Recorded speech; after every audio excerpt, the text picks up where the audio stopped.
Newton's third law represents a certain symmetry in nature. Forces always occur in pairs.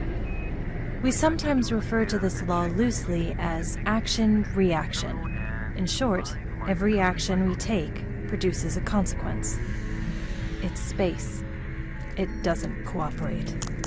I guarantee you that at some point, you will suffer the consequences of not programming in Python, as I am.